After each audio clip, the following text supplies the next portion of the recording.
That one. Abram points towards the librarian's desk with his paw. Right there, Princess. It must have one inside. He leans back, looking up towards Amelie expectingly. Why? Amelie whispers. Why else would she have it? His voice rises an octave. She's done nothing but waste her life away looking at that cursed box, and she only left one time, and that's when she went to get that book. A large hardcover book lies on the librarian's desk, the flickering white noise from the computer screen illuminating the black book cloth. The librarian had set it there earlier, before dozing back off into her sleep. Slimy green mucus drips from her big red nose before being sucked back up with each booming snore. I guess. Amelie rubs her elbow. How do we get it? Come on now, Princess, don't go dumb on me. She's not going to wake up, right? Amelie tilts her head. If we touch it, she won't wake up mad. Will she? She's no monster. She won't eat you. Abram starts strutting over, even though she may look like one. The floorboards creak as if Amelie weighs a ton, each tap of her shoe having a matching squeak behind it. Her desk is littered with papers, most of which are a much paler white, hiding underneath covers of dust. Her handwriting is nearly immaculate, with polished lines of cursive written ever neatly.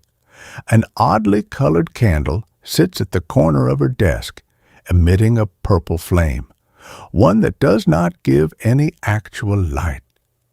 Amelie feels her heart rush as they draw near, the woman's snoring becoming much clearer.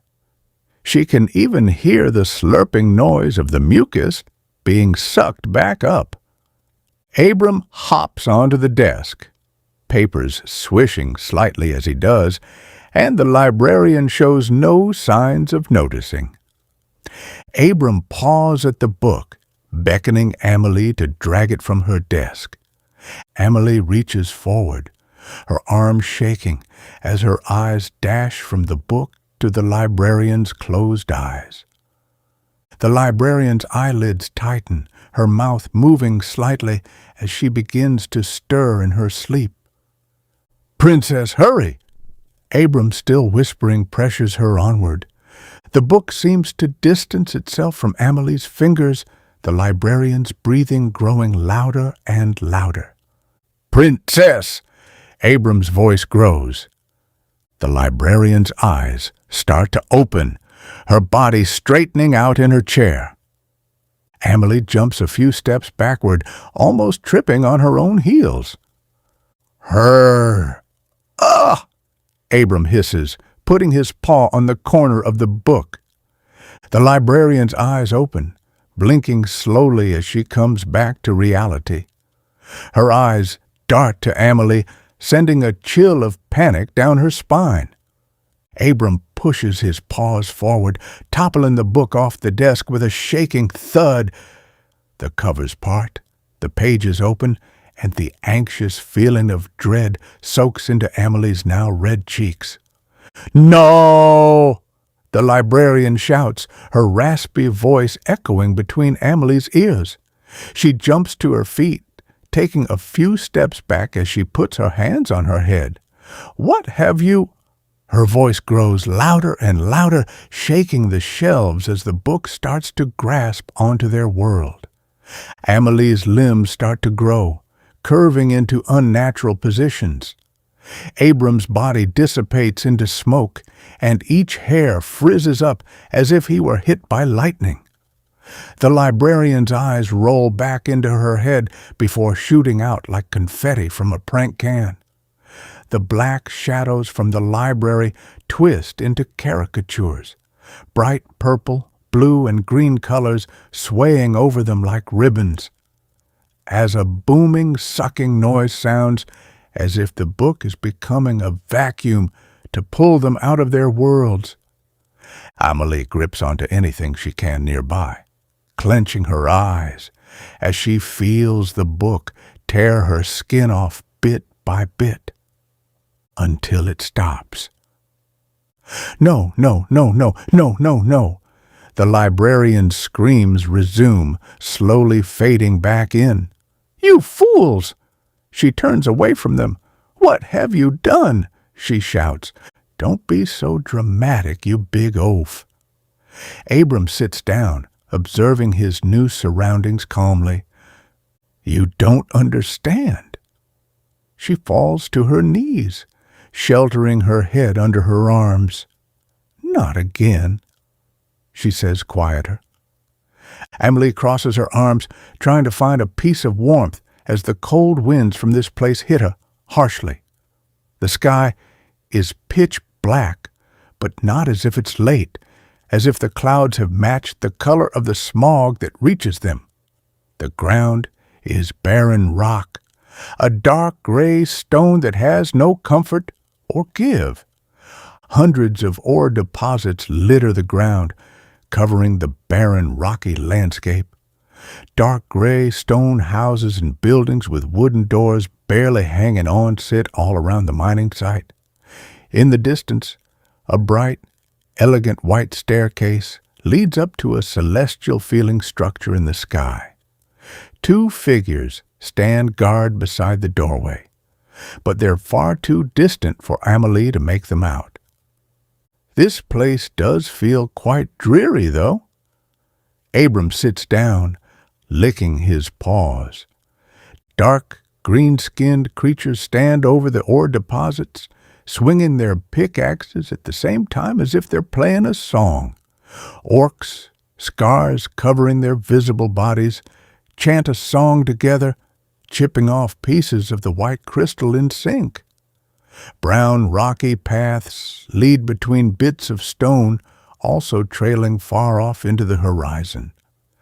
Amelie's breath turns into a bright smoke as she brings her arms together at her chest, clinging to any body heat she can still feel. I'm sorry, Amelie starts. Quiet, girl. This is your fault. Amelie's heart starts to rush as the woman rushes towards her. You brought me back into this wretched land. She pokes at Amelie's chest with force, causing her to take multiple steps backwards. Calm down, you old hag, Abram shouts. I've seen worse than this little dump. No, you've no idea what you've done. Not again. Her anger fades as she falls back to a sitting position, sheltering her head in her arms. An orc smashes his pick into a rock, chipping a large portion from the side of it, where an intensely bright white light starts to emanate from. He looked at the others only once, long enough for them to understand they were watching correctly. The light shoots straight upward till it cuts a hole in the dreary black sky. The orc's humming all stops at once, as all of their tired brown eyes now peer at the same orc. Clink, clink, clink. The orc clears the rest of the rock, no interest in the number of eyes inspecting him at the moment. He lifts his newly cleared white crystal above his head, a large pointy-toothed grin forming on his face. No! The librarian sprints toward the orc. It's not worth it. You will regret this, she shouts, trying to take the crystal, but her old form is no match for the orc's. Scram, horseface! The orc shoves her back, ignoring her grunt as she hits the ground. Her glasses fly off her, landing feet away from her crash. He sprints up the stairs, handing the strange figure the rock before disappearing behind the door. Are you okay? Amelie says under her breath, letting the woman use her body to get back to her feet. Poor soul, she grunts. Some things are not meant for our eyes, she shivers. Here! Amelie's shaky hands raise the librarian's glasses back up for her. Thanks, she says, as she sits back down. She refuses to speak to them most of the time, no matter how many times they try. She constantly bickers with Abram, insulting him and glaring from across the aisles. When Amelie speaks, she looks her in the eyes, but turns away with no response. This is the most she's gotten to see her. Did I do something?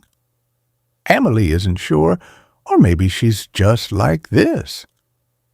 It's cold, Amelie says, shivering as she hugs herself.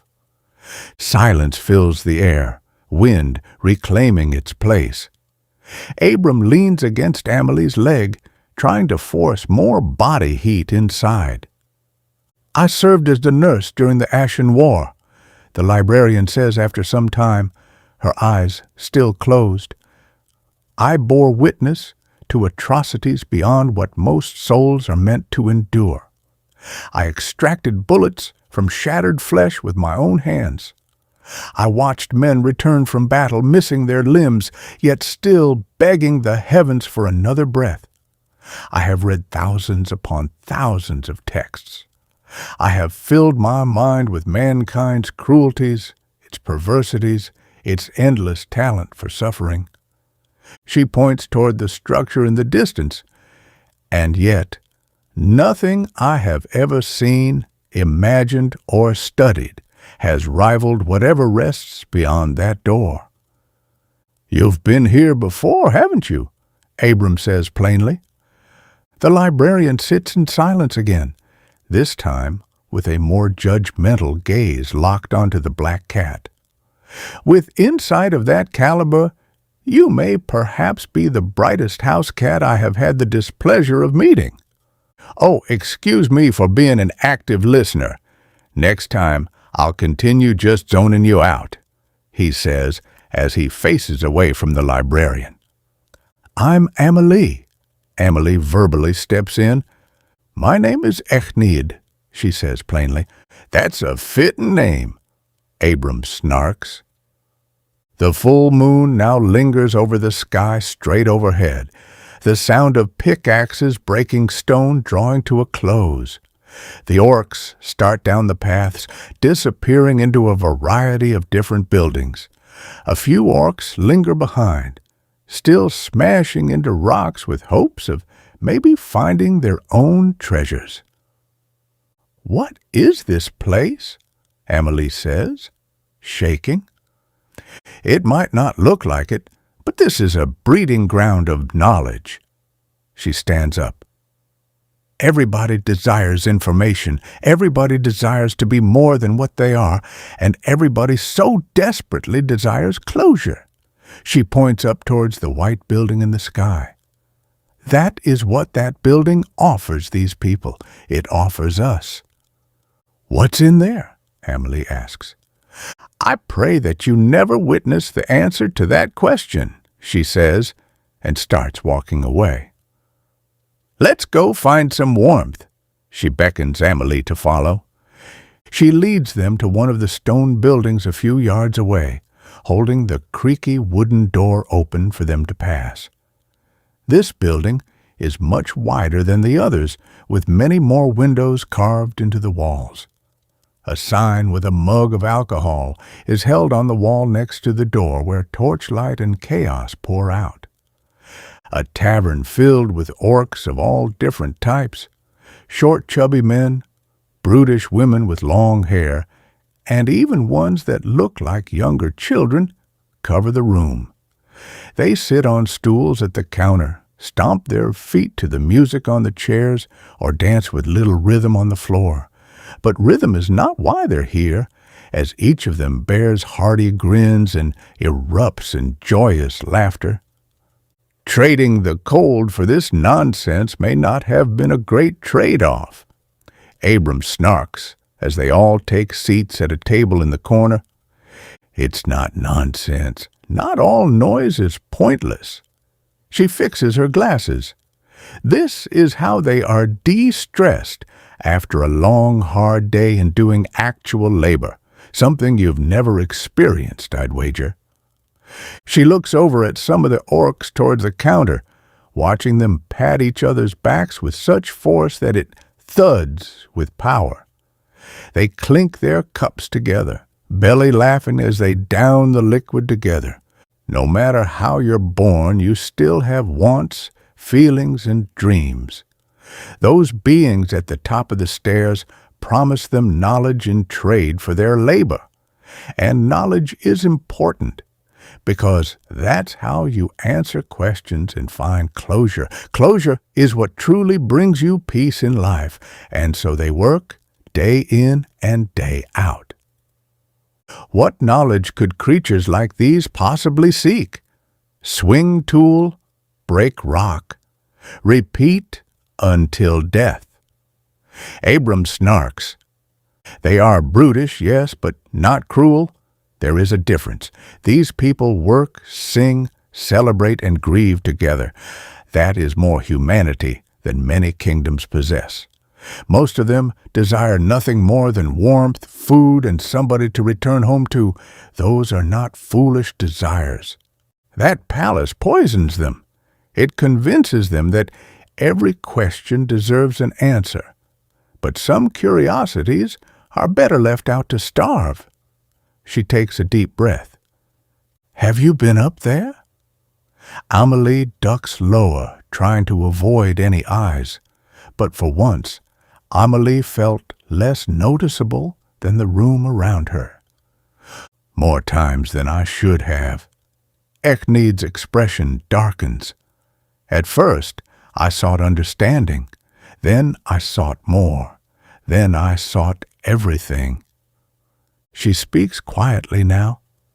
Every answer made the next question feel unbearable to ignore. Is that why you were sleeping? Amelie yawns, feeling water leave her eyes as she does.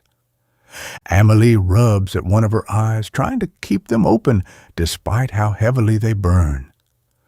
Amelie pulls her sleeves over part of her hands, resting heavier against the table. Most likely, I went into the room and woke up just about when you two had found me. Surely what is up those stairs is less scary than what we are forced to bear witness to on your face. Abram fake gags. I do hope you witness that thing that lies up there soon. But you, girl, avoid it at all costs. I can't even put into words what lies behind one of the doors. Her chin dips toward the table, and the fight to keep her eyes open is finally starting to lose. The tavern noise dulls around her as her head slowly comes to rest atop her hands. The noise slowly fades, being replaced by a silent black. Amelie takes a deep breath in, feeling a softness rub against her cheek. Her eyes slowly open, her back cracking as she feels an oh-so-good-feeling pain. She pulls herself up to a sitting position, feeling the soft bed beneath her. She feels the soft fabric used as padding on top of a stone slab, a roughly knitted quilt blanket covering her. The walls are fully gray, only broken apart by crooked shelves carved directly into the stone. Mining tools lean against the walls beside thick, muddy boots far too large for Amelie to imagine wearing. The room smells faintly of smoke, iron, and damp stone. Deep voices overlap one another beyond the doorway, interrupted by occasional bursts of laughter. The clatter of utensils against bowls echoes softly from another room. A deep voice echoes a laugh as it sounds out words with power. Amelie slowly inches around the corner, only showing part of herself at first. Her fingers cling lightly to the edge of the stone wall as she peeks into the room. She hesitates for a moment before finally stepping out from behind the corner. Hello, she says uncertainly. Human girl, come eat before the food grows cold. He nudges an older female orc's shoulder. Why is she whispering? A young orc at the table asks her father, "Be nice, Rook. She's probably scared." He smacks the back of her head. "She woke up here." "Sit!" The older orc, wearing a bonnet, pulls a chair out for her, dropping the bowl onto the table, letting it spill stew from it. "It's just stew, made from the finest frogs around." He pats her back with enough force to shove her forward, leaving a sting across her skin. "Thank you."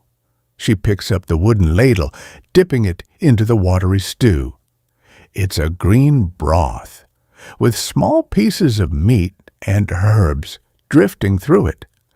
"'Tis time, kids, get gone." He pushes the younger orcs through the doorway before slamming the door shut. Finally, peace. The meat is softer than she expected, falling apart easily against her tongue. It tastes earthy and salty, the herbs leaving a faint bitterness behind.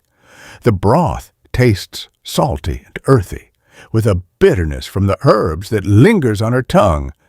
It leaves behind a peppery heat that slowly spreads through her mouth and throat.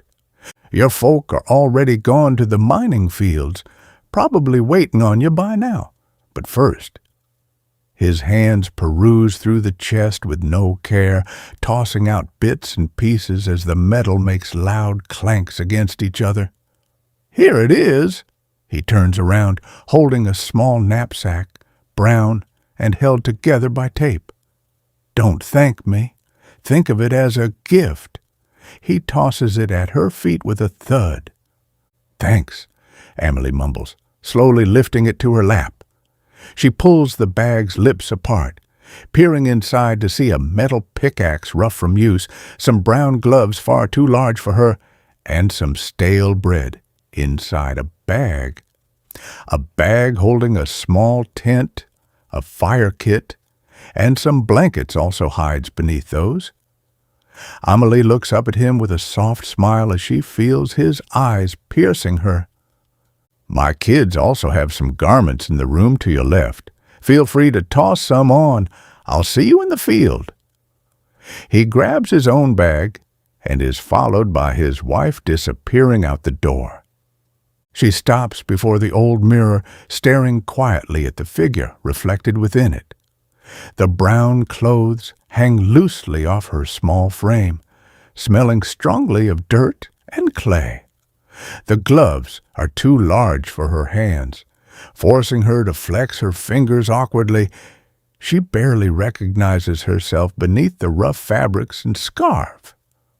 The humming reaches her before the mining field itself does, hearing the rhythm of metal chipping stone. Orcs crowd the crystal deposits in uneven rows, their humming blending together beneath the sound of striking pickaxes. The air is dry to breathe in, tasting smoky and ashy despite no smoke being present in the sky. Many different carts bearing ribbons and shelves sit around the field as well, boasting different wares for sale. "Princess, you've come!" Abram runs over to her feet, looking up with her with his ears pressed down. "It's horrible. It's all horrible. Save me from this hell," he says, looking back towards the librarian with his tail tucked. The librarian sits in front of a rock, her posture sagging heavily, her tired eyes barely remaining open. "Hello?" Amelie whispers, setting her bag down beside the woman. The librarian doesn't speak immediately. She doesn't lift her head, only waving with her hand. "It's been 2 hours, Princess. 2, and she hasn't gotten through a single rock. How will we ever get out?" He shakes his head. "I don't see you helping very much, Cat." She lifts her head to scream at him. "You should consider yourself fortunate. I'm even doing any of this at my age." "Can I help?" Amelie opens her bag, pulling some of the items out. The librarian's eyes linger on her for a longer moment. Sure, she says plainly. We need to get a special gem in order for us to get past those doors. She points up towards the structure. A mirror is up there, and will grant you one thing of your choosing, whatever that may be, though the thing has just as much cruelty in it as mercy. Then let's get some rocks, Amelie says, with a little bit of glimmer in her voice. Amelie struggles to force the wooden poles deep enough into the rocky ground, using both of her hands and nearly her full weight just to keep them standing upright. Sweat gathers against her brow as she repeatedly throws herself against the stubborn poles, refusing to let them tilt back out of place. She clumsily wraps the thick fabric around the frame, fumbling with the loose straps more than once before finally managing to pull them tight enough. After hammering the stabilizing stakes into the stone with a nearby rock, the crooked little tent sways in the wind but refuses to fall. She sets a circle of stones up outside the tent, piling sticks together to form a bramble tent of its own, before smashing a small stone and piece of metal together to force sparks beneath the sticks. She lays blankets down in the corner to form a rest zone, standing the makeshift table up beside them. She lays the stale pieces of bread on the dirty white plates and stands the rugged leather canteens beside them. Amelie takes a step back, putting her arms at her waist as a sparkle hits her eyes. She did well. The librarian stomps in, shoulders down, and head looking around as she beelines it towards the blankets. "Thank you, girl," she says, grunting as she sits down. The crunch of what teeth she has, fighting the stale bread, is very loud. "We got a few rocks, but not the ones we need. My bones hurt. I'm so tired, girl." She leans backwards, closing her eyes. "It's okay," Amelie says, connecting her canteen to her waistband and fixing her hat. The cold air hits her face immediately, but the orc's hymn oddly motivates her. She approaches one of the crystal deposits jutting from the ground, its sharp white spikes surrounding a hard stone shell. She hoists the pickaxe above her head, feeling her arms wobble as she drops it back down. Clink! She flinches and takes a step back after the impact, seeing a small indent on the rock's surface now. She lifts the pickaxe up right more, swinging it down again without jumping backwards. Her eyes narrow as the confidence sets in, and she fully feels like she can do this. She lifts the pickaxe up, swinging it downwards with all the conviction she can muster. Clink! Eep! Amelie squeals, dropping the pickaxe and moving backwards. She feels a sharp pain in her palm, followed by it going numb and all tingly. She feels her heart pumping as her eyes go wide, looking down at her hand. "Ha ha ha ha ha!" An orc belly laughs as he approaches her from behind. "Foolish human girl, you can't just throw it at the rock." He ruffles her hair roughly. "Watch!" He takes a swing at the rock, making far more progress in one swing than she had in 3. "You swing with your back, not your hands." He pats her back as he walks away. Amelie huffs, taking a deep breath as she raises the pickaxe above her head. Clink! Clink! Clink! Eventually the stone is fully chipped off, leaving only a white gem to remain. She takes a deep breath, her eyes wide, arms shaking from exhaustion as she falls to her knees. She feels the gem's hard exterior. It's smooth like the side of a swimming pool. She puts it in her bag, feeling a breath of pride wash over her. "Look!" Amelie barges back into the tent, showing the librarian and the cat the gem she just harvested. "Well done, Princess." The cat rolls over to see her eyes. "It is not the one we need," the librarian says flatly, sighing before standing back up. "Oh," Amelie's inflection drops. "Be grateful, you big-nosed grandmother. That tent exists because she bothered to try, while you did not." Abram shouts, "I am simply stating it is not sufficient for us to depart yet, not dismissing the effort," she says, walking back out to the field. "Ignore her, Princess. You've done well," he says, standing up. "I saw those stands out there trading wares for these rocks, so we should head there." "I'm so tired already," she says, rubbing her elbow. They walk past orcs, who all look up and smile or wave at them as they get by. The cart resembles a food truck, but made out of what seems like it should be flimsy wood, but definitely holds together well. The orc stands at the window, behind him being shelves holding a variety of different wares, items, and foods. A few wooden crates sit on the floor without lids, spilling over with clothes and other goods. "Back from the fields or heading out? Doesn't matter much, I've got what you'll need." The vendor belly laughs. "My name's Durnak, and this is my shop." He pounds on the counter. "Ha, hi," she says, laying the rock on the counter. He slides the rock off the counter into a box, dropping a small green pouch that jingles as it hits the counter. 13 bits for that gem of yours. Not bad, human girl. What are you wanting from me?" He turns around, digging into a crate. "A way out would be nice," Abram hisses, tone sharp with sarcasm. "If I had that, I'd be long gone," he chuckles, shaking his head. "Where would a talking cat like yourself even want to be?" "I don't know, maybe a place with actual light and food that doesn't feel like punishment." Abram scoffs. "Ha ha ha ha ha.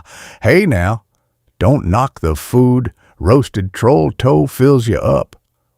He swings back around with items in hand. "Here's what I can give you." He tosses a few different items on the counter, watching them clang and land awkwardly. Amelie stares at the first item on the counter, a small metal box with indents on the side, a hole on the top, and a single dusty button in the center. "It's a mining tool." He taps it with his finger. "You said it. It does the work." He tosses a brown sack on the counter, sliding it inside. Some smoked swamp forg strips, cured in pure orchium ash salt. "This will keep you going even when you get tired." He tosses it inside a small wrapped bowl, sliding it into the bag as well. "And for you, tiny human girl," he pushes forward a small silver piece. "Fairy charm. Wrist thing. Kids like it. Makes them feel pretty or something, I guess."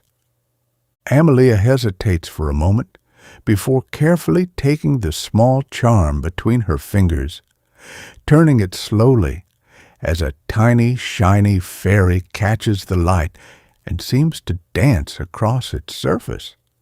It feels too delicate for this place, like something that belongs in stories rather than stone and dust. "Sounds like a deal."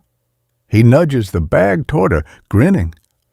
Amelie plays with the gem on her fingers, feeling the glimmery, somehow clean silver between them.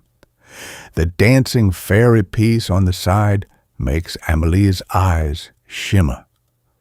Amelie doesn't speak, but she nods, sliding the pouch of bits back towards him as she grabs her new brown sack. "Ha ha ha ha!" he roars. "Knew you'd like it." He tosses the pouch back under the window. "Happy mining, human girl." Abram waves with his paw as they trudge back towards the ore field. actually not an unbearable conversation. Maybe they're not as impaired as I figured." He shakes his head. Amelie puts the bracelet on her arm, feeling a new part of life open up to her. "Maybe try setting the top of the rock in the hole and then pushing the button," Abram says, pawing at the block. She pushes the button inward, watching it slowly come back out before taunting them with a static noise. She shakes the cube onto the rock before dropping it, falling backwards onto the ground and crossing her arms. "It won't work," she grunts. Maybe it is broken," he says, looking down at it. "Wait a minute, Princess. Look." He prowls closer to the box on the ground, which now the side indents have been replaced by legs or claws sticking out. "Ooh!" Amelie lifts it up, pushing in on the claws and watching them retract back inside. She sets the machine back on top of the rock, pushing the button in, but this time the buzzing sound is joined by other actions. The mining box's legs extend back out, sticking themselves onto the side of the ore deposit. The box shakes viciously, releasing a loud grinding noise as sparks shoot out from beneath it. Pieces of the rock are shot off as the device ever so slowly climbs downward, pulling itself towards the ground. Well, maybe the orcs have some things right. He takes a few steps back. Amelie kneels down, reaching inside the bag and pulling out the meal the shopkeeper handed her. "I am not touching that carcass, Princess." Abram steps away from her. "It's all we have," she says, grabbing the wooden fork that came wrapped with it. The strips are dense and slightly smoky, their salt-heavy glaze clinging to her tongue the moment she takes a bite. The texture is tougher than she expects, requiring more effort to chew, but it breaks apart into a warm, savory richness that lingers in her mouth. Beneath the salt and smoke, there's a faint, earthy sweetness that makes it oddly comforting despite how strange it looks. "It's not bad," she says, taking a while to chew its gummy texture. "Maybe not taste-wise, but I can smell it from the tent." The librarian comes over, standing beside the tool. "Did you get this, girl?" Amelie nods. "Well done," she says plainly, coming and sitting down semi-near them. She stares blankly at the machine, no sign of intent at all in her eyes. "Do you hate me?"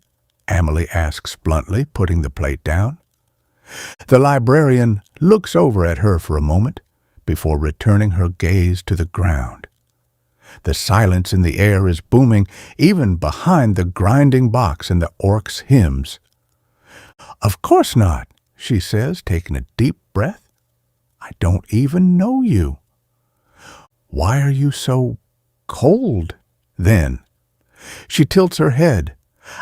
"I don't mean any harm by it," she says, leaning backwards.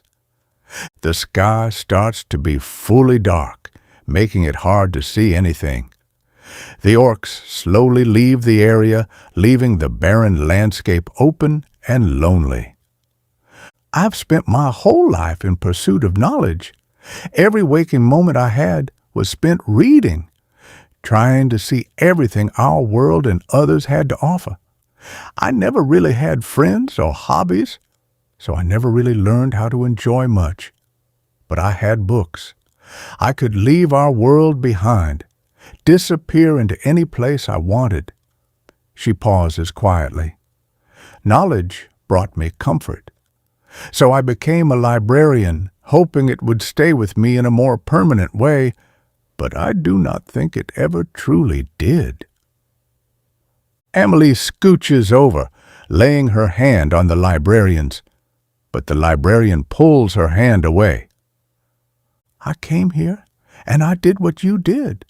I hit rocks, but eventually I found a glimmering white, angelic feeling stone, and I took it up those stairs. She closes her eyes, reminiscing about the past. I opened the door, and a mirror was there.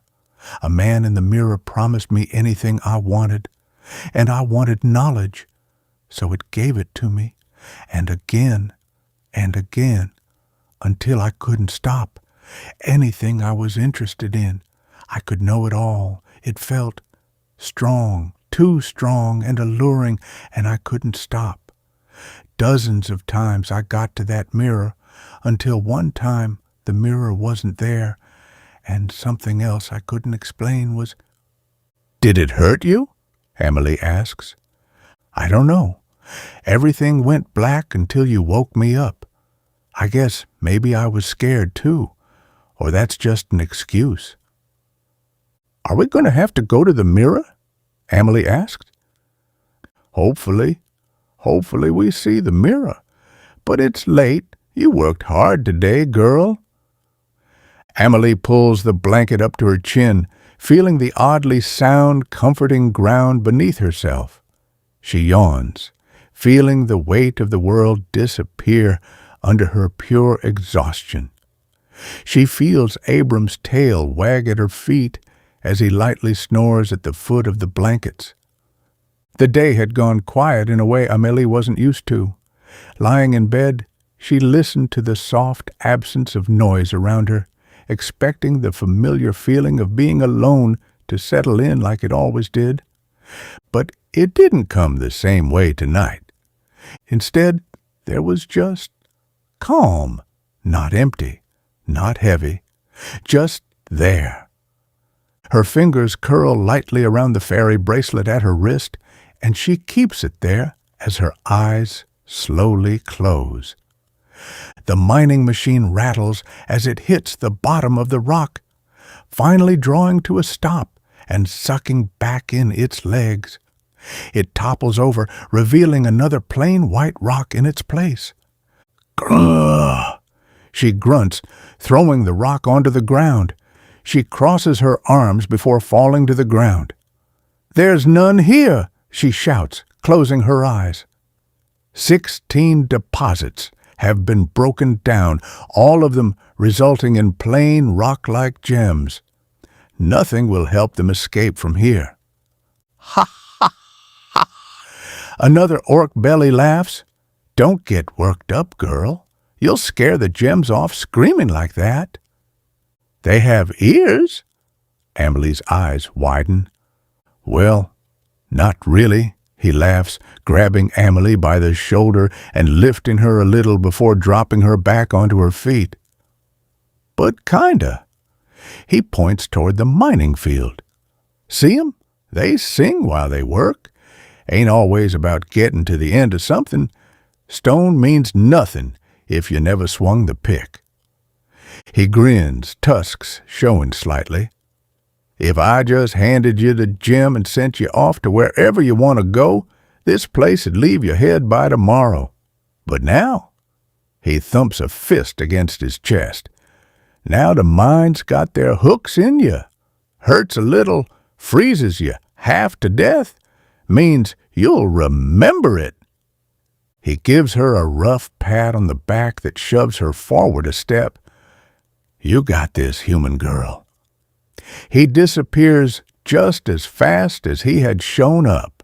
Amelie stares into the distance, hearing the orcs hum as they smash into their rocks in sync. She swears she has heard this melody before. Ho, ho. The miners rumbled together, their voices low and uneven, like the mountains themselves were singing with them. Each strike of metal against stone lands between the rhythm. The humming deepens around her. A strange familiarity creeps into her chest. One more step. Another strike echoes through the field. Don't stop yet. Her brow furrows as more fragments drift through her mind with the melody. The road remembers. what had left. La, She hums, the anger deflating from her heart as she sets the drill back up, pushing the button in with a poke. The drill starts to slow down, no longer breaking the rock as it rattles to a stop. "You dumb little square!" Amelie pushes the drill off. It sucks in its legs after it hits the ground. She sees the rock cracked open, a bright bluish-white shooting up from inside. It seems to light up the immediate sky above them, making her eyes go wide when she notices. "Princess!" Abram struts back from the village, the librarian lingering behind him, holding a few bags. What is that? They try to peer into the rock, but not enough space is visible to peer in. Amelie hoists the pickaxe above her head and waits for them to take a few steps back before smashing the tool down as hard as she can, splitting the rock into two. The light gets stronger, illuminating much more of the sky, but only for a second, until all the light gets pulled back towards the newly revealed object, a bright bluish-white flower, one that does not look like it belongs in this world. "Whoa," Amelie says, lifting it up. "It feels like a butterfly's wings, so soft and delicate." "A flower? And what exactly are we meant to do with that?" The librarian presses a hand against her forehead. "It could still be important," Amelie murmurs. "Maybe this is our rock. For a moment I thought you were at least a little smart. You're far too emotional, too."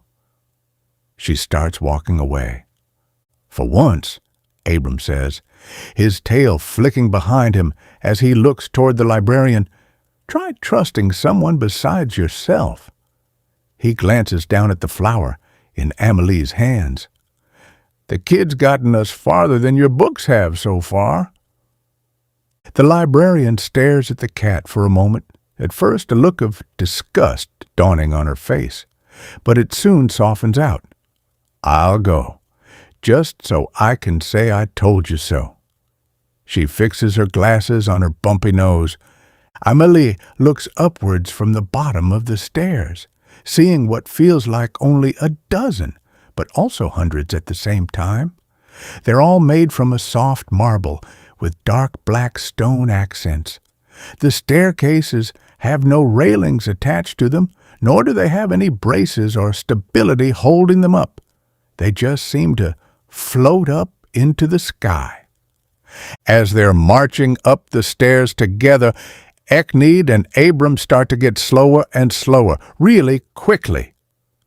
Amelie reaches down, trying to grab Abram's sides. "Do not carry me." Abram groans immediately, weakly pushing at her hands with his paw. "That is deeply humiliating." "But you can barely walk," Amelie murmurs. "I am aware of that, Princess." He stumbles against another step, ears flattening slightly. It does not make this any less embarrassing. Amelie hesitates for only a moment before lifting him anyway, steadying him against her chest. Abram lets out a long, defeated sigh. "If you tell anybody about this, I will make your life miserable." Amelie looks back at Echnid, who is breathing heavily, using her hands to continue mounting up the staircase. Amelie opens her mouth, wanting to offer help, but she knows deep down it will fall on flat ears. Amelie stumbles to the top of the stairs, breathing heavily as her legs wobble. "You served me well, Princess." Abram jumps to the ground, licking his sides as he waits. The two figures are mountainous, over 8 feet tall, with their faces non-visible, just a pure black smoke. They don fully black, draping cloaks, with their hands together, sleeves connecting to block whatever they may or may not be holding. The door behind them is even taller, being a dark brown color with squares carved into them. It has no door handle and shows no signs of give.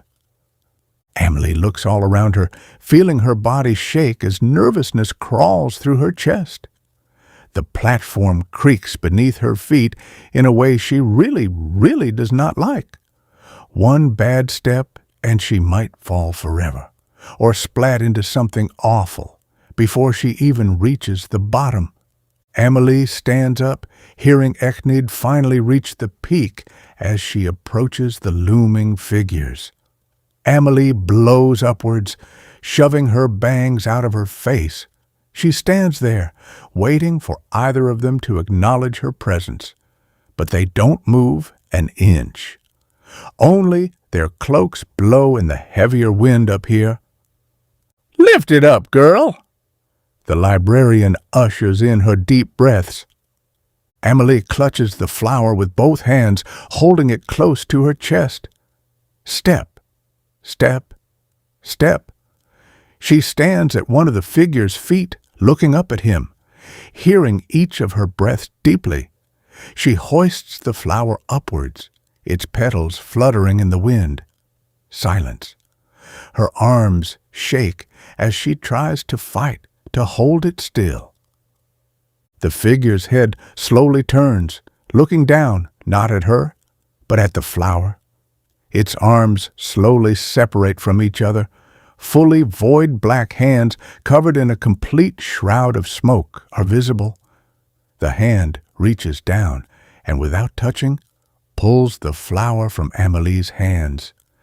It floats in the smoke as he clamps his hands back together. The flower is gone. The figure returns to looking forward, acting as if nothing had ever happened. Amelie feels blood rush to her cheeks as her lip quivers. Wait, excuse me? That was ours. Either give it back or open the door already, you overgrown smokestack. Abram's tail lashes behind him. You cannot just take things from people and then dramatically vanish. That is unbelievably unfair. He paws at their boots. Life isn't... Echnid starts. Be quiet, you hag. Now is not the time for your nihilistic, unbearable nonsense. Abram starts to shout. The door slowly opens, making barely a squeak as it reveals the pitch blackness set behind it. The figures both move their hands, pointing towards the door aggressively. Their heads now bear some sort of life as they stare down at Amelie, idling, moving as if now a person lies underneath the cloak. Ha ha ha ha! Abram jumps slightly as he spins toward the librarian, his tail flailing behind him. Oh, now suddenly life is unfair? He mocks. Careful, you're starting to sound emotional. He flicks an ear. You are far too pessimistic for me to tolerate for much longer. Echnid struts into the door with a strong look of disgust on her face, not responding or giving any sign of acknowledgement. Thank you, she says, voice shaking as she stands right at the door. She feels her legs shake as she sees through the door there seems to be no floor or walls or roof. It's just a pure black nothingness, but its presence is clear. She drops to her knees, reaching inside slowly and finding that there is a floor with her shaky hands. She moves inwards on all fours, feeling out the floor to make sure she doesn't fall into nothing. The door slides shut behind her, leaving her completely alone in this pure black room. But somehow she is able to make objects out clearly, as if some light source exists. Abram? Echnid? Amelie talks quietly, but pushes all the force she can muster with her words. Nothing lies present in these rooms. Well, except for the two doors standing in the center. They have no walls. She can see both sides of the door. She bites her lip as she draws near. "Hello?" She knocks on the door, to no response. She steps back, looking at both doors for any clues, but they're identical. Two normal-sized black doors with no determinable material. Black smoke, maybe a fog, all swirls around the bottom of both doors. She closes her eyes tightly for a moment before suddenly spinning herself in a small circle, her boots scraping softly against the floor. Once, twice, 3 times. She stumbles slightly as the room tilts around her, immediately regretting how fast she spun. When she finally stops, dizzy and unsteady, she slowly opens one eye. The right door stares back at her through the drifting black fog. "Okay," she says quietly.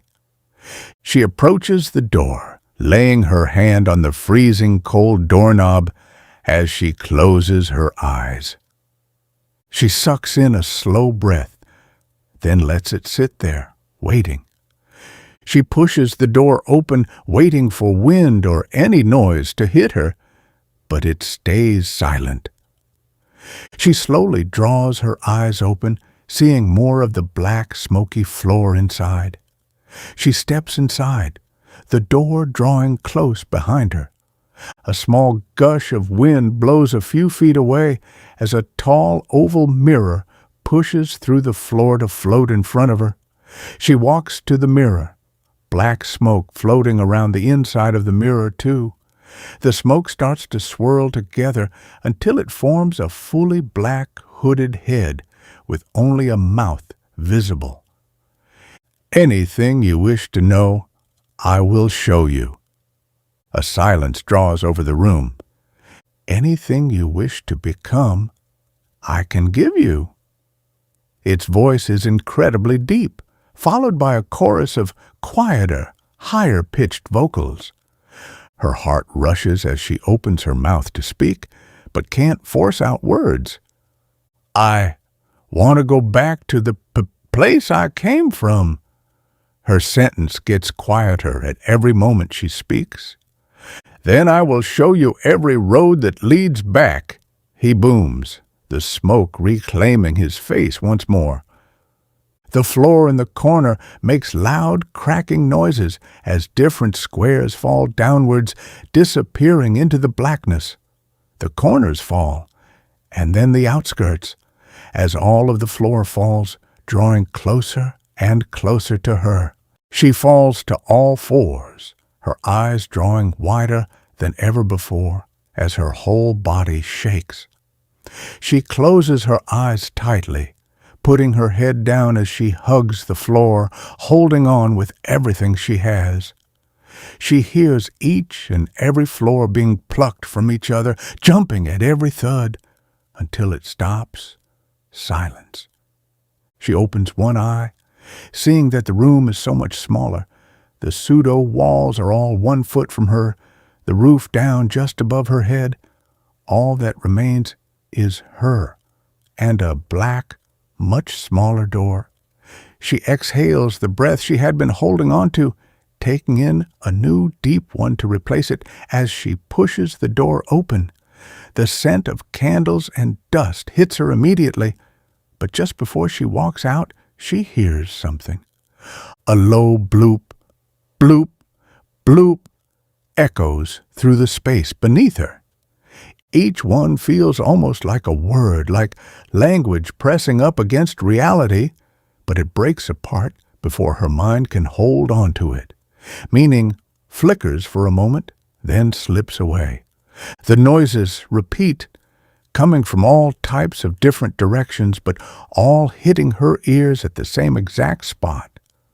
Something is speaking to her in a language her ears can make out, but not perceive. She reaches the wall to stabilize herself, realizing that there is no wall there, and landing on the side of the floor she's on. She looks downward, seeing an object with life, a creature with no humanity. Her brain starts to hurt. Her eyes draw blurry as that thing moves towards her. It's so fast and it's coming so close she can almost reach out and touch it. But it's nowhere near her. "Stop!" she says, covering her ears, trying to close her eyes, but she can't draw away from it. Bloop! Bloop! Skrrk! The noise is so incredibly loud. "Stop!" she shouts, putting her head towards the ground. "Princess?" Abram's voice sounds as he looks through the doorway. The noises all stop. "Are you okay?" he says, voice shaking. Amelie looks up, eyes wide, lip quivering as she sprints through the door, scooping up Abram into her arms. "What happened?" he asks, his voice shooting up an octave or two.